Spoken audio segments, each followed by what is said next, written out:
Breaking news from True Crime and Cocktails. That's right, dear listeners. This is a very special breaking news bonus edition of True Crime and Cocktails. As always, I am your host, Lauren Ash. And as always, I am joined by my co-hostess with the mostess, Christy Oxborrow. How you feeling? What a boob. I mean, I realize now because we've gotten into it, but you clicked the thing and you were like, "Hey, are you okay with this meeting being recorded?" And it's like either you're okay with it or you leave. And I clicked leave the first time. And then when it popped up again, I realized in that moment that was my error. I clicked leave. I'm everywhere and nowhere. Well, I think it's just that we're both buzzing. We're a little jazzed. We're excited. We're doing something Yeah. new, a breaking news bonus edition of the show, because there's been something going on in the news for the past couple of days that has gripped not only the world, but certainly by my co-hostess over there. From morning to night, I have Yep. been receiving text messages from her with up to the minute news updates about the OceanGate submersive Mhm. tragedy that is currently unfolding. And of course, I encouraged her. I said, listen, Yep. this is something that's like really obviously you've shown an interest in. And we log on to record our usual episode tonight. And she says to me, I have some pages of research. And I said, let's record it. Let's put it out there. This is just the kind of thing that these two chuckleheads will do. So I'm very curious, as I'm sure that your listeners are, about what you have dug up already, because again, this is something that is ongoing. And I think that, Yeah. I mean, I don't know what the basis of your research is, but I can't wait to hear all of it. Well, I mean, good God. Thank God we could have made a full episode of just my voice notes to you in the last I 2 should have days. saved them and then just somehow stitched them together. Yeah. It's just it's taken a hold of me. It won't let go and I don't want it to. Um but oh God, I don't even know what this is going to be, but this is what it is. So, a company named OceanGate ran tours of the Titanic wreckage using a submersible vessel called Titan. The 22-foot carbon fiber and titanium submersible uh, came with also can house 5 crew members. It entered the water 435 miles south of St. John's, Newfoundland, around 6 a.m. on June 18th. An hour and 45 minutes into the dive, Titan lost contact with its supporting vessel, a Canadian ship called Polar Prince. Titan has since been reported missing, and a search and rescue mission has been underway ever since. So, OceanGate was founded in 2009 by Richard Stockton Rush III. I could go into him for a while, but I won't. Basically, a rich dude who went to Princeton, and he's a descendant of not one but 2 men who signed the Declaration of Independence. For those Wow. playing along at home, it would be Dr. Benjamin Rush and Richard Stockton. Wow. If you'd asked me to name 5 people who signed that declaration, those aren't names I would have used, and I don't know if I could have done 5. Yeah, I hear you. Agreed. Ben Gates would be disappointed in me. That's a national treasure reference. So Stockton gets this idea to build a submersible to explore the insane depths of the ocean. You know, the place that human beings have no business being. And just to clarify, a submersible is supported by some sort of secondary vessel, usually on the surface. A submarine, on the other hand, is fully autonomous and it can renew its own power and that sort of thing. Got it. Now, is it a surprise that the Titan is missing currently? Absolutely not. In 2018, OceanGate CEO Stockton Rush was sent a letter by the Marine Technology Society, a professional society of ocean engineers, academics, and other peers. The letter told Rush that they had a unanimous concern about the Titan. The society accused Rush of falsely advertising the Titan's safety standards while allegedly refusing to allow an independent third party to test the vessel. Part of the letter said, quote, "Our apprehension is that the current experimental approach adopted by OceanGate could result in negative outcomes from minor to catastrophic that would have serious consequences for everyone in the industry." Stockton responded to the letter saying, quote, "Industry regulations were stifling innovation." Yeah. Mm. The same year that happened, a former employee, David Lockridge, filed a lawsuit against OceanGate alleging he had been unfairly fired. David joined the company in 2015 as a contractor before being promoted to director of marine operations. During a meeting in January 2018, David brought up his concerns about the quality control and safety of the Titan vessel, including the fact that there had been almost no unmanned testing of the craft. The alarm system only sounded off milliseconds before an implosion, which doesn't feel helpful. Nope. And the porthole window was only certified to 1,300 meters, and OceanGate planned to take the vessel to 4,000 meters. David said he was met with, quote, "hostility and denial of access to necessary documentation that should have been freely available." Moments later, he was given 10 minutes to clean out his desk and leave the building. 10 minutes. 10 minutes. Wow. OceanGate did manage to have their first successful excursion in 2021, but the Titan was described as jerry-rigged, including a video game controller, specifically like a Logitech, like $40 controller as the operating system, and construction pipes as a ballast. Wow. But Stockton never seemed concerned about safety. On a CBS News podcast, Stockton said, quote, "At some point, safety is just a pure waste." He added, quote, "I mean, if you just want to be safe, don't get out of bed, don't get in your car, don't do anything." He also once stated that the government is, quote, illogically obsessed with safety. Now look, we we go back and forth on things that the government may do, but Yeah. I don't know that I've ever felt They're being too safe? nope. I don't think that's ever come to mind. In fact, in some ways, I'd say, there's some things, we don't need to get into specifics and divert here, but Yeah. I'd say more safety I would be okay with in general. Yeah. Agreed. Yep. Agreed. I don't think I've ever once in my life said regarding anything that safety is a waste.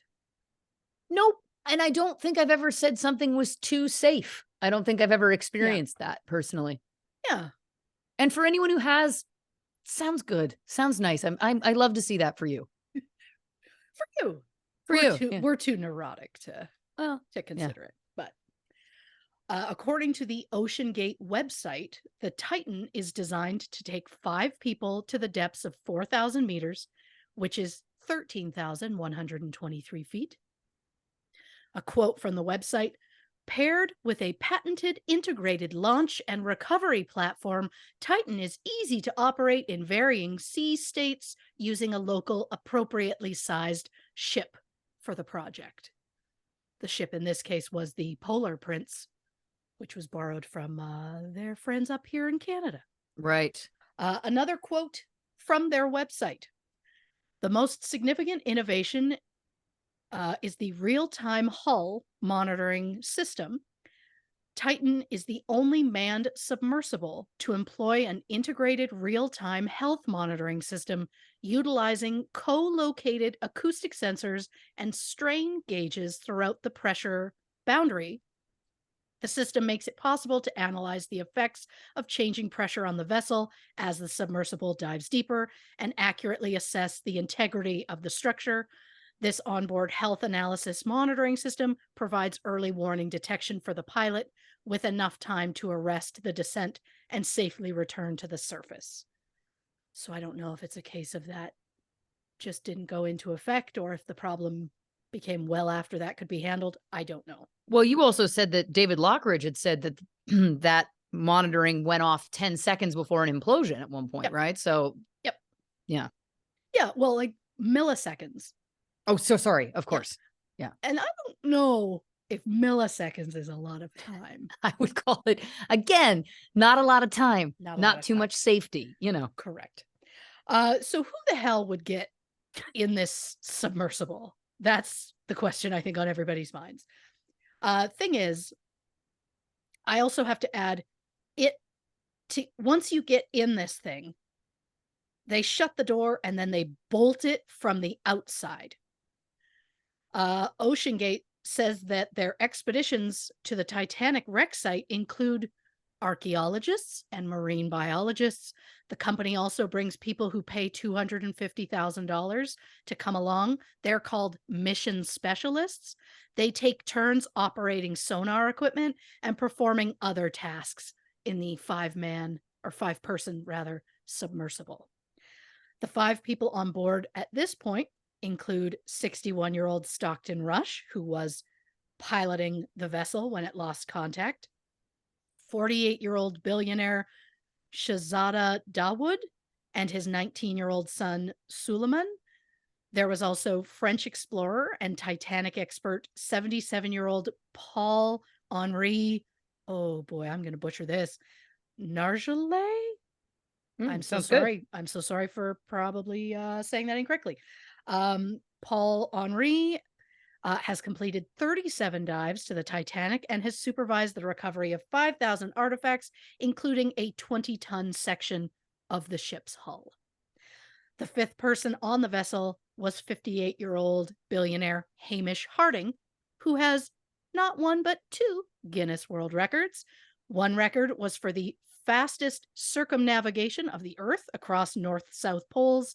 He did that in July 2019 in 46 hours, 40 minutes, and 22 seconds. The second was the longest distance traveled at full ocean depth by a crewed vessel when Hamish and the crew explored the Mariana Trench in 2021 for 36 hours. He also went to the South Pole with Buzz Aldrin in 2016, where at the age of 86, Aldrin became the oldest person to reach the South Pole. Hamish was also the 5th human spaceflight by Blue Origin, which was organized by Jeffrey Bezos. That's been a minute. right? Jesus. You'll love this. Didn't even write that in my notes. That just came out naturally. I like You're that. welcome. So the Titan vessel was last heard from around 8 a.m. ish on June 18th, and in the late evening on June 20th, sonar picked up banging noises, which rescue crews believe came from the Titan. The sounds were also heard today, which is June 21st. It's not for you, I guess it's June 22nd, but for us, it's June 21st. So the submersible has 96 hours of oxygen for a 5-person crew. According to the Coast Guard, they would be down to 41 hours as of 1 p.m. Eastern time on Tuesday. So at the time of this record, I mean, they'd be down to about 8 hours or so. So far, all search efforts have yielded negative results. I panic at the mere thought of getting into that vessel while it's on land, let alone being in it as it's running out of air. I can't think about it. That it has nothing to do with my fascination with this story. Of course, we hope that they're going to be rescued safely. There are a lot of variables, like how that vessel is likely filling up with carbon dioxide, because I don't believe they have any sort of way of removing that. I also am curious too, yeah, not to be disgusting, but the human waste that would have to have been in there would have to be some now. I don't know what kind of system they have, and I may have already gotten ahead of you, but I'm also just concerned about how long can you breathe that in, for example, you know? Oh, true. They showed it as like it was a bucket. Essentially, you pee in and then, or whatever you need to, and then put it in like a small little spot. So 5 men over the course of multiple days. Also, I assume they didn't bring anything with them, so they probably have no water. I saw something about rations that they were, but that the rations were so minor that, yes, I think at this point because they weren't intending to be gone for this long, I right? thought it was just a few hours. I thought so too, but I might be incorrect about that. I mean, great point about waste because God, I can't even think about it. Also, not to mention, even if Titan was found at the bottom of the ocean, there is not a vessel that could actually physically get to them to retrieve them. To quote an OceanGate tweet that has since been deleted, Oh quote, boy. even finding them in time, we're not sure that we can rescue them alive. It's a wonder that they, deleted that. But don't worry, I have a screenshot. I know you do. Because Again, I've been on their account. I've been screenshotting everything. Just anything that makes me go, what? Point is, we haven't even got to the part that has made me obsessed with this. I know, and I We'll get can't there. wait. I can't wait. I just feel like again, like the PR nightmare that is this company at this Yep. moment. Like Yep. I am putting aside the potential death because that's awful and none of these people Sure. deserve to die, in my opinion, by the Correct. way. But the idea that they're releasing things and there's a paper trail of saying things like safety's overrated, all those kinds of comments. And now they're like, well, even if we could get to them, we can't. Like I just feel like if they do work with a PR company, I think that person probably has developed an ulcer over the past few days. 100%. There's video interview of the CEO basically laughing about the whole thing. It's like, there's a single button in here. It works like an elevator. Here's the controller we use. And the guy interviewing him was like, for real? And he's This like, is one of those "Yep." like those TikTok challenges where it's like, this didn't age well. Correct. Right? Yeah. It's a horror show, the whole thing. Yeah. But if the people on the vessel were to die, OceanGate does not blame themselves or even their CEO's lack of concern when it comes to safety. OceanGate blames the government. What? OceanGate advisor David Concannon tweeted, quote, "We are working this problem hard," all caps. "We have solutions and we were trying extremely hard to implement them. I hope to get a few hours of sleep, wake up, and see very positive responses from the US government in my inbox. If I don't, the whole world will know the names of the people who did not do their jobs."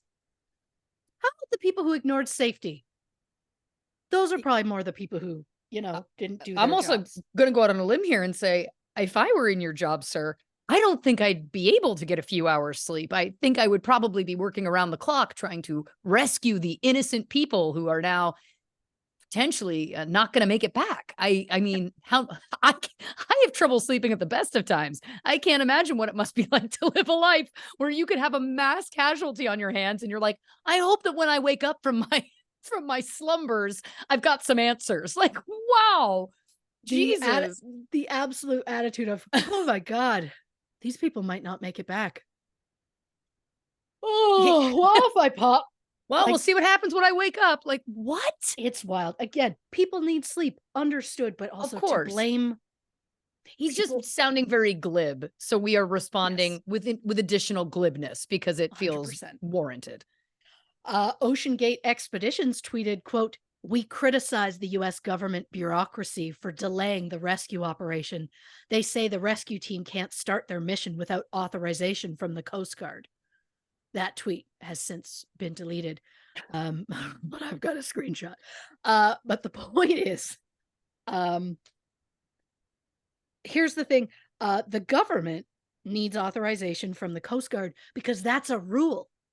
Maybe if your company followed rules, we wouldn't be where we are. Yep. But we are where we are. Fun fact, you can call it a fun fact if you like. I was horrified about it. This was the beginning of my interest in this. I'm not sure if I'm pronouncing his name correctly or not, but Simpsons writer Mike Reese apparently went on one of the successful OceanGate Titanic expeditions. When the Titan disappeared, he tweeted a photo of himself from the trip where he's inside the submersible, and he wrote, quote, "Yes, the sub that's gone missing is the same one I took down to the Titanic. I wish everyone involved the best of luck." For my experiences, listen to my podcast. Oh, And it's just people are missing and presumed dead. Here's a link to my podcast. I can't. Not the time, Mike.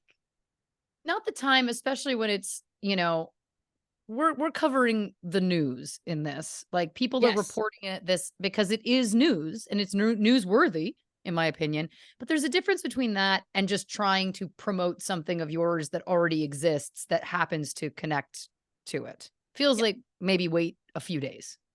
Yeah. Maybe wait. Some time. Maybe. Give it a beat. Yeah. Give it a Now's beat. not You the also, time. by the way, you could have the same. I think the same tweet just without the link could even work. Like Correct. wild that this is happening. I had an experience about it, hoping for everyone's safety. And then if people want to on their own figure out that you have done this, you have this podcast, let them. But I feel like the A to B straight line just felt a little quick. Yeah. A little quick. Yeah. I also feel like, do you really need more people listening to that podcast? I don't know how many do, but I bet you make tons of money off your own job anyway. Well, he could afford to get on this thing unless it was gifted to him. So Great call. I think he's been one of the writers from the beginning. oh wow. So, or at least he's been there a very long time. Right. But again, I would have looked more into him if I'd had time. But again, This is breaking news. I did not have time. You don't have time. I didn't have time. So I have been on the edge of my seat, constantly refreshing for any updates, constantly making sure that Lauren is updated against her will. I honestly wouldn't be as fascinated by this whole thing if that CEO hadn't been so cavalier about safety and how it's been said that the people on board likely just didn't know the risks that they were taking in order to take the journey. But what I am most fascinated about in this entire thing isn't the vessel, it isn't the CEO or the shocking lack of safety protocols. It's the stepson of billionaire Hamish Harding. So, Hamish married a woman named Linda. At the time of the wedding, they each had a child from a previous marriage, and since then, they share a biological son named Rory. But my focus here is Linda's son, and I don't know how to pronounce his last name, because I thought this might just be like a small like Patreon thing. So, we're just gonna go with it.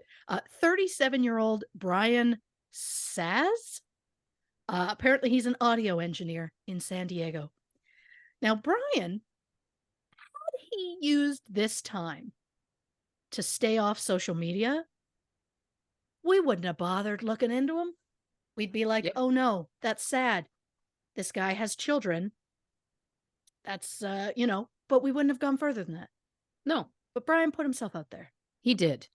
Not only did Brian attend a Blink-182 concert while his stepfather was missing, but Brian felt the need to post about it on his socials, saying, quote, "It might be distasteful being here, but my family would want me to be at the Blink-182 show as it's my favorite band and music helps me in a difficult time." To be clear, the reason he said the Blink-182 show is because he tagged Blink-182 in that moment. Of course. Tell me you aren't close with your stepfather without telling me you aren't close with your stepfather. Brian also made sure to tag the band in the post and then posted to each band member, quote, "My stepdad is missing in the sub at the Titanic site. I'm here at the San Diego show for support. Thanks. Heart. Praying hands emoji." Maybe, just maybe, stay off social media. If you go to the concert, fine. Don't fucking post about it, you dink. Yeah. Yeah.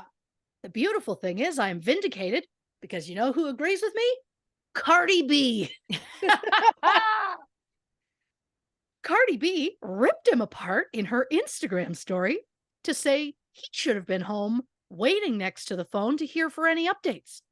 Brian then lost it on Twitter, saying, this is a quote, "What a piece of shit, trashy celeb. Cardi B trying to get clout off me and my family's suffering."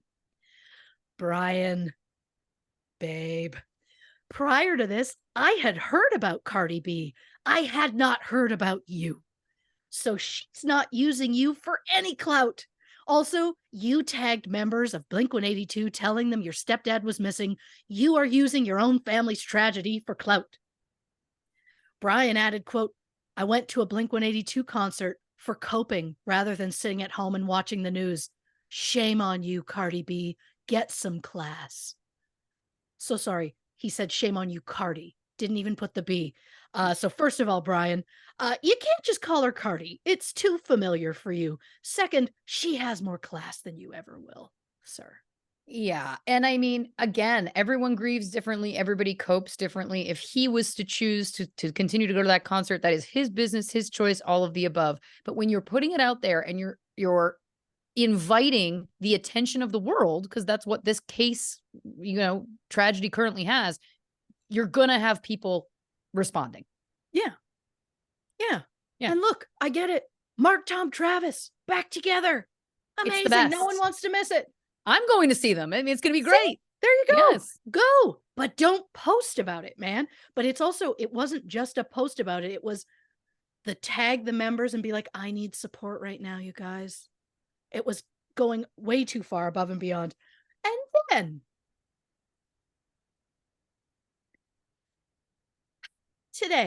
yesterday, I guess for you, on June 21st, Brian replied to an OnlyFans model's post, which included a photo of the woman, very scantily clad, which is her right. She put the caption, "Can I sit on you?" Brian retweeted the photo with the caption, "Yes, please," then added another comment that read, quote, "Please keep my families in your prayers. Praying hands emoji heart." Does he think that's going to get him?